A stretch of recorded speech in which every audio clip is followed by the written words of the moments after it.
Hi, I'm Karen Hillen. Welcome to the My HR Partner podcast. We talk about all things HR from recruitment to ending employment. If you'd like support with your HR, check out our website www.myhrp.com.au. Welcome to another episode of the My HR Partner podcast. My name is Adam Bell and I'm your host. And once again, joining me in the studio is Karen Hillen. Welcome. Thanks, Adam. How are you? I'm really well, thanks. So today, performance management and appraisals. A big part of a business when you've got a number of employees. Again, probably something most business owners think about in the negative sense, but have a lot of benefits in a positive sense as well. So really looking forward to a deep dive into this. So can you start by explaining to me what performance management and appraisals entail? Yeah, so they are sort of, I suppose, the different parts of performance.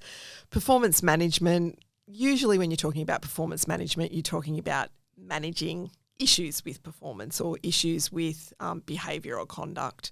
So it's usually what people think about. You know, quite often people will go, do you have to give 3 warnings before you sack someone? Although I hate the term sacking someone. And you don't really. You just have to make sure that you followed a fair process and you've given somebody the chance to improve. And it can depend on the circumstances of what they've done.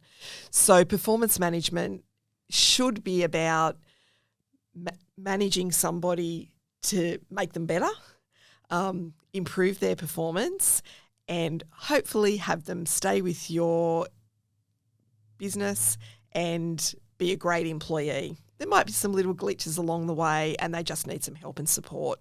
So performance management can help that because you can put in a performance improvement plan. You can give them guidance about where they're going wrong. They can respond to you and give you an explanation of what it is, or they might see it differently. So they've got a different response. So the performance management side of things is usually managing the performance of somebody, or it could be behavioural conduct. It's not always about poor performance. And like I said, for me, the ideal outcome is that they get better. They get better. Yep. And everyone's happy and continues on and the business continues to grow and do well. Yeah. Sometimes it will end in termination of employment because they might not be the right fit. You might have persevered with them for too long. You might have given them so many chances, but they just aren't getting there. So sometimes it will end in having to terminate somebody's employment because they're just not performing the job, and you've given them plenty of chances to improve. You've given them support, training, but it's just not getting there. Can I throw a curly one at you? Because a term that came to mind just as you were explaining that is managing them out. Yep. It just came to mind. You've heard it from employees who said, I think they managed me out, or you've heard it in terms of employees say, I think we need to manage them out. Yep. What is manage them out, and where does it fit legally and in the whole scheme of things? So I personally don't like the idea of managing people out. It sounds awful, doesn't it? Yeah, but sometimes it's a reality. Like I said, performance management should be about getting somebody to improve, giving them the help and support they need to get there, because you employed them at some stage because you thought they were good. That they could do the job and do it well. Yeah. Sometimes you employ people because you're desperate and you just take anyone. But usually you've invested time and money and training into an employee. So usually you want them to improve. You want them to be a good employee, but there are situations where you do need to manage people out, and it's still the same process. So you still need to meet with them, have a process, talk about where the performance issues might be, give them a chance to improve, meet with them regularly, set some goals and targets in relation to what they need to improve on, assess those regularly, provide support, training, mentoring, whatever they might need. the end result could still be they've been managed out. It's still the same process, but I think sometimes you just know. Yep. And I know we're not talking about this today, but that's why probation can be so good, because you should be able to find those things out within probation, so you can deal with those things while it's still in probation. So, it could be that somebody's just not a good fit for the job or the business. So you may not need to get to performance managing somebody out if you've been able to deal with those things in probation. Sure. Yep. But ideally, performance management should be to get somebody to improve and give them the support they need. Sure. Talk to me about appraisals. When thinking about this, I generally think that's something only big businesses do. They've got an HR department, they've got all this structure and, so many employees that managers are a little bit removed from each of the people they're managing. It's not something that small businesses think about a lot, but I gather there's a lot of benefits. There are a lot of benefits, and it doesn't have to be complicated. It doesn't have to be a big complex system or process. You can be doing little things that relate to performance appraisal every day, every week. It can be as simple as a thank you or an acknowledgement that somebody's done a good job. There are lots of different performance appraisal systems, processes. There are online ones. There are forms that you can have. I've got a couple of form templates to suit different circumstances. But I think it needs to suit the business, and you have to be comfortable with it. I personally don't like the tick and flick once a year performance appraisal. You go in, you do your performance appraisal. Oh, yeah, you get scored, 1 to 5 on all of these different things. And it goes in the filing cabinet. And you never see it again until next year. I personally don't like that, because I don't see a lot of value in those types of things. I think it needs to be meaningful. It needs to really help and develop your employees. They have to have input in it.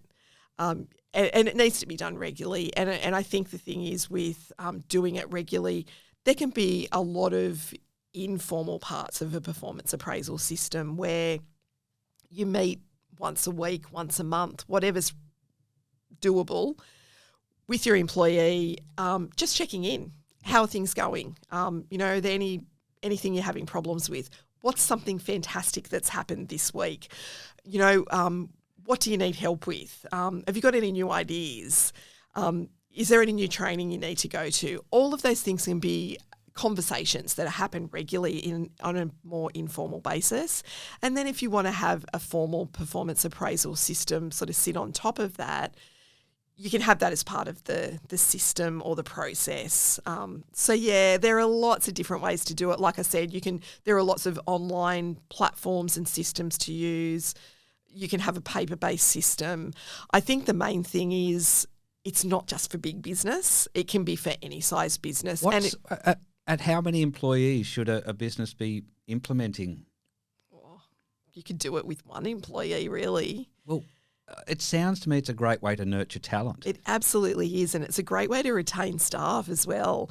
If you don't have any of those things in place, whether they're informal or formal, people don't know that you care. People don't know that you're invested in their development and that you're interested in what they've been doing. They work in your business. You should be interested in what they're doing and how you can help them develop.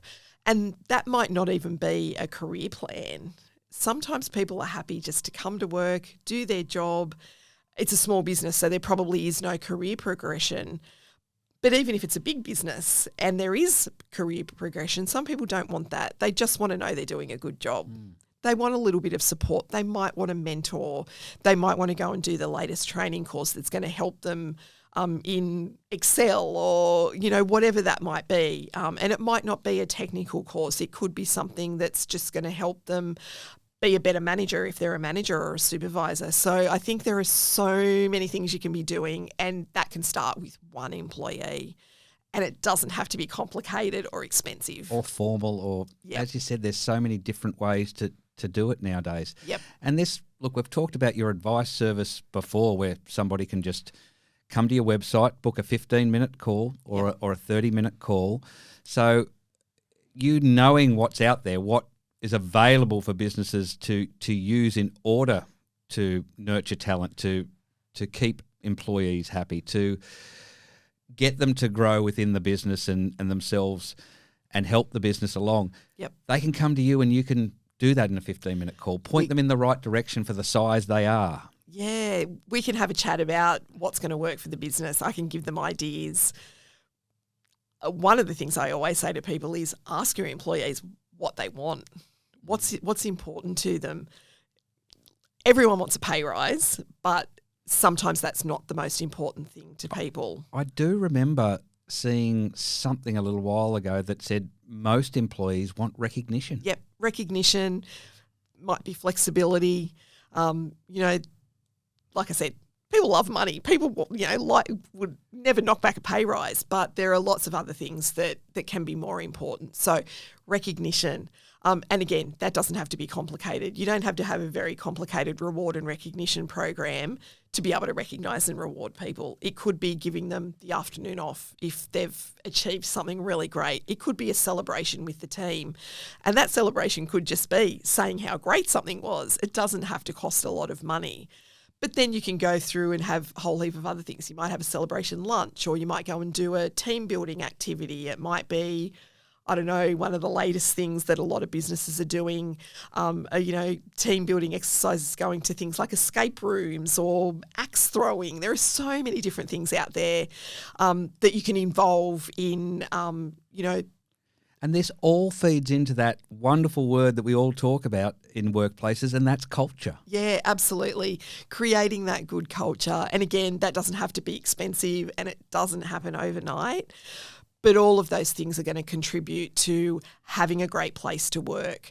People won't want to go looking for another job because they feel supported and valued, and they get the recognition. They get the thank you when they need it. They get the support and the extra training if they're not doing so well. So when we're talking about a performance appraisal, I think there are lots of elements that make up that sort of thing, and a lot of them can be informal.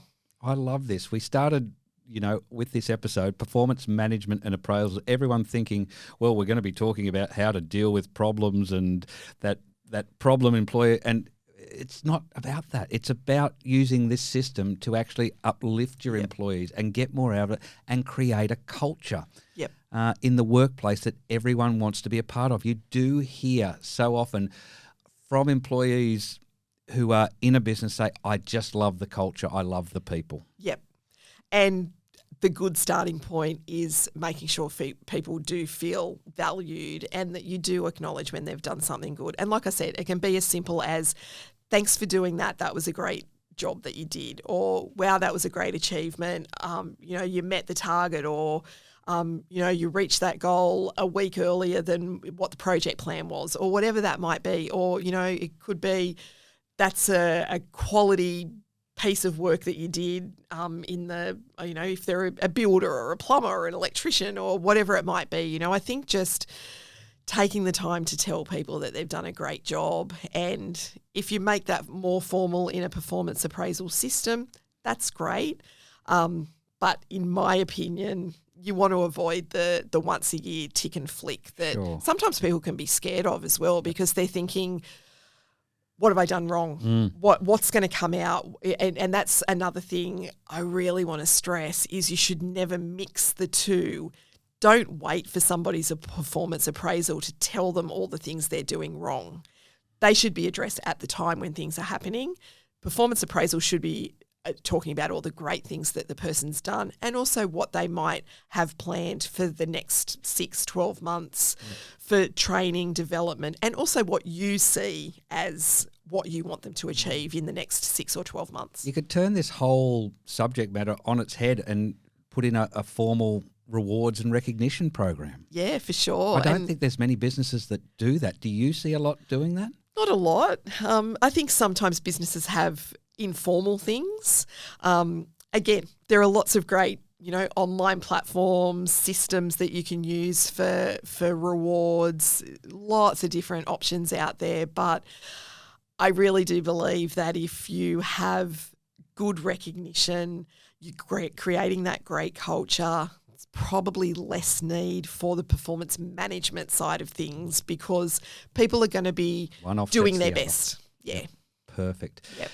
Look, you're a wealth of knowledge on this subject, and another reason why businesses should have you in their corner. Because I gather as you speak with businesses and your clients about one particular subject matter, that they're all interrelated. Yep. And you'll be talking about performance management and you'll say, well, have you thought about a rewards program? So another reason why should have you on their side. When we keep talking about it in every episode, HR is such a big beast, and we only think of it in terms of those big companies that have 13 people in the HR department to look after the 3,000 employees. But you are that person for that small to medium-sized business, and have structured your services in such a way that it's cost-effective and easy. It is, and there's lots of different options depending on what the business needs. So from a one-off 15-minute call, I've got a membership platform as well where people can, pay to be a member. They get access to a whole heap of templates and information, and they get a call with me once a month. Yep. All the way through to clients that I work with regularly, where I am basically their outsourced HR manager on an on-call, on-demand basis. Perfect. Excellent. Well, look, I think we've covered that today. Really interesting, and a lot of takeaways there for business owners. What is the website? It's www.myhrp.com.au. Go there, have a look. The services that Karen offers through the MyHR partner program, it's fantastic. There's a service to fit all, very cost effective. Why wouldn't you do it when HR is such a important part of what you do, and again, something you don't think about until something goes wrong. And it's so easy just to have a chat through something if you're not sure. Perfect. Thanks for coming in. Thanks. Have a great day.